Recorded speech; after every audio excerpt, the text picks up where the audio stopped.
Ok, la plupart d'entre vous doivent être choc-barre en voyant la notif de cette vidéo après 9 mois de disparition des radars. Surtout quand dans ma dernière vidéo, je testais l'abominable Venture en disant que ça pourrait devenir mon prochain main. La vérité, c'est que malgré sa sale gueule de pouilleux, le perso était relativement fun. Mais le jeu, plus trop. Donc malgré des chiffres qui étaient les plus satisfaisants pour la chaîne depuis l'époque Paladin, je me suis éloigné du jeu et donc de la création de contenu pour retourner coop qu'un jour, un hero shooter viendrait me sauver. Et c'est dans la même période que Marvel Rivals était annoncé.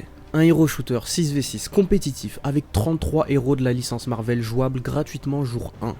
Des habilités team-up quand certains héros sont dans la même équipe, des environnements destructibles, des skins de fous furieux et... En vrai, j'en avais rien à foutre. J'avais eu un code pour l'alpha et je l'ai testé un peu mais pas convaincu donc j'ai laissé passer. On en arrive donc en décembre 2024, à la sortie du jeu. 1 ou 2 semaines après que tout le monde ait commencé à jouer, je me décide à le lancer et à tester un peu les nouveaux personnages en espérant que peut-être un coup de cœur arrive pour l'un d'entre eux et qu'à lui tout seul, il me motive à me lancer sérieusement. Et là...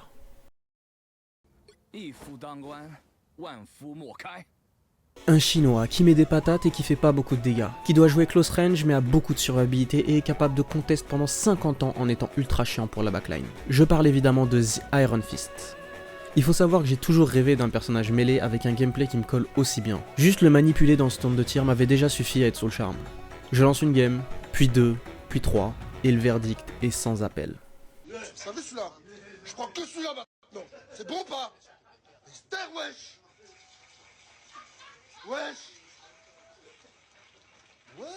Le coup de cœur est arrivé. Plus je jouais le personnage et plus je réalisais que c'était pas une petite hype passagère. Moi qui avais jusque-là totalement abandonné, qui m'étais résigné à ne plus jamais me battre pour un classement, qui était jusque-là extrêmement pessimiste quant à ce jeu, je me retrouve à enchaîner les games sur Iron Fist.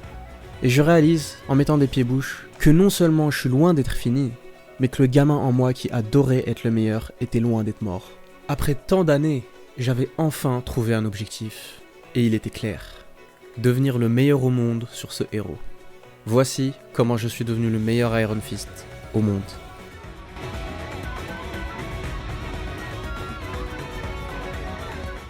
D'abord, il y a un truc que j'aimerais vérifier. En jouant le perso, je commençais déjà à avoir une idée de s'il était puissant dans la méta ou pas, mais il fallait confirmer. I'm sorry, this hero is fucking trash. Is he worse than Widow? I don't know. I'll put him in C with Captain. Iron Fist, I'm gonna be frank with you, is not that good in general. He's probably like the 5th or 6th best diver, if you could even call him that. I'm actually gonna put him above Widow at the C tier level, but yeah, not particularly great. Iron Fist is terrible. Iron Fist is terrible, bro. Iron Fist is terrible, guys. You guys are so cooked if you think Iron Fist is a good character. Parfait. Le perso est nul à chier. Ça aurait pas été marrant si j'avais pas des poids attachés à mes chevilles. Le défi s'annonce donc grandiose. Je peux commencer ma course vers le titre de meilleur au monde sur un des persos les plus nuls du jeu. Mais d'abord, je vais vous expliquer les règles. Comment on devient le meilleur au monde sur un perso en particulier? C'est plutôt simple. Je dois tout faire tout seul. Solo queue enemy. Pas de duo, pas de stack. Et ne jouer que Iron Fist. Peu importe les conditions, qu'il fasse chaud, qu'il fasse froid, qu'il vente, qu'il pleuve ou que ma team refuse de piquer un support, je dois jouer Iron Fist. Je dois trouver un moyen de le faire fonctionner dans toutes les situations.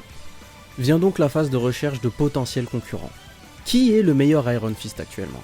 Qui est-ce que je dois doubler dans le classement pour prendre le titre? J'ai donc tapé Rank 1 Iron Fist sur YouTube et j'ai checké tous ceux qui revendiquaient ce titre et la plupart étaient des fraudes. Il y avait ce mec qui mettait dans ses titres This is how I became the Rank 1 Iron Fist. Et il était GM2.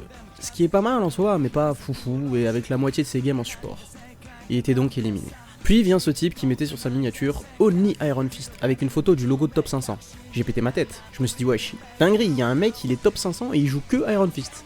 Tu cliques et en fait le mec est D2. J'ai pas plus cherché et j'ai repris mes recherches. Arrive donc un streamer que certains connaissent peut-être, la fraude dégoûtante Samito et sa vidéo Advanced Guide How I Became Rank 1 Iron Fist blablabla. Bon, à l'époque il était GM2, ce qui encore une fois est pas mal mais pas fou. Et 50% de ses games étaient sur Hawkeye, un des persos les plus broken du jeu, et Black Panther, qui était également un des meilleurs DPS du jeu. D'ailleurs, les deux se sont fait nerf la saison suivante. Il était donc éliminé du titre, et j'ai même vu que le top commentaire de la vidéo le remettait à sa place. J'ai donc réalisé qu'il serait trop long de trier toutes les fraudes, et je me suis juste demandé, est-ce que quelqu'un joue Iron Fist en au-dessus de tous? Le top 500, le rang le plus haut du jeu. Et il y avait bien un mec qui y était arrivé. Shazm, l'OTP Wrecking Ball venait juste de toucher le top 500, qui était aux alentours du mid Gem 1 à l'époque, ce qui faisait de lui le seul Iron Fist player de ce rang. Mais la moitié de ses games étaient sur Magic et Black Panther, et il jouait dans des groupes de 4. C'était donc clair. Si j'arrive au-dessus de tous, si je rentre dans le top 500, je serai le seul OTP Iron Fist en solo queue et le titre sera absolument incontestable. J'enchaîne donc les games. J'ai commencé le jeu en retard et les plus gros streamers ont déjà des centaines d'heures d'XP sur le jeu et moi je pars de rien. Rajoute à ça que la saison 0 ne dure qu'un mois et que je suis arrivé 10 jours en retard, je peux pas me permettre d'être lent à apprendre. Heureusement, je traîne avec moi un sacré avantage et ce défi me laisse une sensation de déjà vu. Disons que j'ai un passif quand il s'agit d'emmener un perso nul à des rangs où personne ne joue. Et ces deux persos se ressemblent comme deux gouttes d'eau. J'ai donc tout de suite cerné comment jouer Iron Fist. Et c'était comme retourner à la maison. Je savais exactement comment emmener ce perso au sommet.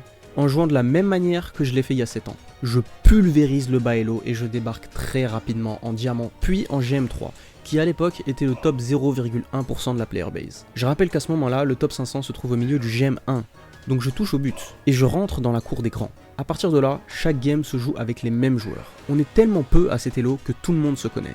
Et là est le problème. Plus je jouais et plus mon nom commençait à être connu des gens à cet elo. En même temps, des Iron Fist players aussi haut dans le ladder, ça courait pas les rues. On était peut-être 3 à tout casser à l'époque. Et j'étais le seul qui jouait que Iron Fist. Jusque là, j'avais rencontré pas mal d'obstacles.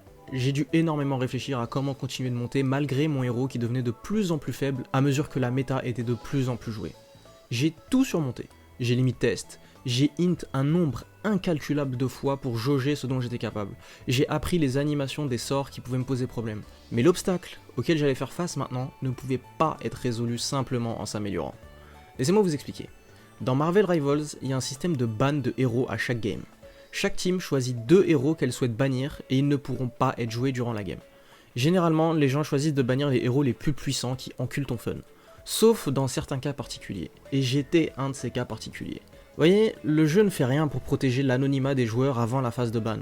Donc forcément, quand tu vois qu'en face, il y a le Iron Fist qui t'a brisé la mâchoire la game d'avant, en belle petite salope que t'es, tu vas dire à ta team « Eh, il y a un Iron Fist en face, il est trop fort !» Et sa team de bouffons Hello Slave va dire « Ah bah du coup, on va ban le Iron Fist !» Parfois ça sert à rien, et ils perdent quand même, mais souvent ça sert. Faut savoir qu'à ce niveau-là, j'ai touché à aucun autre héros depuis que j'ai commencé le jeu. Donc si je pouvais pas jouer Iron Fist, il fallait que je choisisse un autre héros et que je lise rapidement ses habilités avant que la game commence et que je croise les doigts pour que ça passe. Ça fonctionnait à un petit peu plus bas elo, mais quand tu tombes contre des ex-joueurs d'Overwatch League et d'autres fous furieux du genre, s'improviser Iron Man player, ça fonctionnait pas trop. Malgré ça, j'ai réussi à arriver en GM1 et j'étais à quelques points d'être au-dessus de tous, à seulement 40 places du top 500. Et mon nom était trop connu. J'ai enchaîné les target ban. Déjà que de base, j'étais dans une loser queue où les games étaient impossibles à win, en plus de ça, je peux pas jouer mon meilleur perso.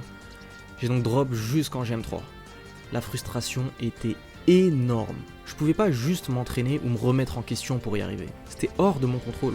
J'ai donc décidé de rename, d'abandonner mon nom et de passer en profil privé et de prier pour que le petit laps de temps où je suis à nouveau anonyme me suffise pour arriver top 500. Ainsi est né Warlocker.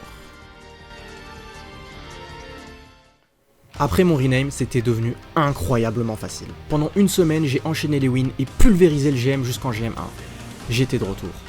Mais entre temps, le top 500 n'était plus au milieu du GM1, il était en Eternal, vers 140 points, et mon anonymat commençait déjà à s'estomper. Warlocker commençait à être connu des Yens en GM1 et en Eternal, mais je pouvais pas encore rename, je devais attendre 2 jours. Malgré ça, j'ai tant bien que mal réussi à arriver en Eternal en essuyant quand même quelques target bans. J'ai lancé une game toutes les 3 heures, en surveillant que je ne queue pas en même temps que certains de mes joueurs récents, et j'arrive donc à 3 wins du top 500. Il était temps, le masque devait tomber. Merci Warlocker, mais si je réussissais ce défi, ça devait être avec ma vraie identité.